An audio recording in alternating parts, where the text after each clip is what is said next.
Gubernur Aceh Nofriansyah bersama Bunda Pautia Ertidawati mengikuti puncak peringatan Hari Anak Nasional tahun 2021 secara daring di Ruang Tengah Meligo Gubernur Aceh Jumat 23 Juli 2021.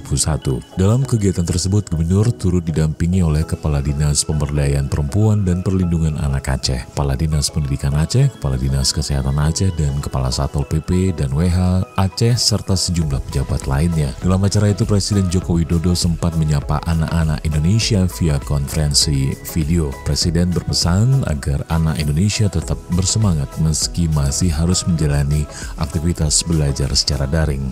Pandemi COVID-19 masih berlangsung, tetap sabar dan selalu patuhi protokol kesehatan. Kami menyadari kerinduan anak-anak sekalian untuk segera bersekolah dan berinteraksi dengan teman-teman seperti dulu. Oleh karena itu, patuhi selalu prokes dan juga bersama kita berusaha dan berdoa agar pandemi segera berlalu dan kita bisa kembali beraktivitas seperti dulu lagi, pesan Presiden.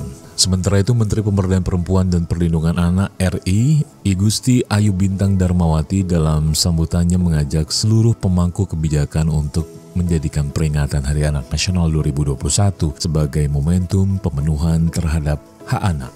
Untuk diketahui bersama, peringatan HAN tahun 2021 mengusung tagline Anak Peduli di Masa Pandemi. Mari penuhi hak dasar anak demi mewujudkan Indonesia layak anak tahun 2030 dan menyongsong Indonesia Emas tahun 2045. Pukas Bintang.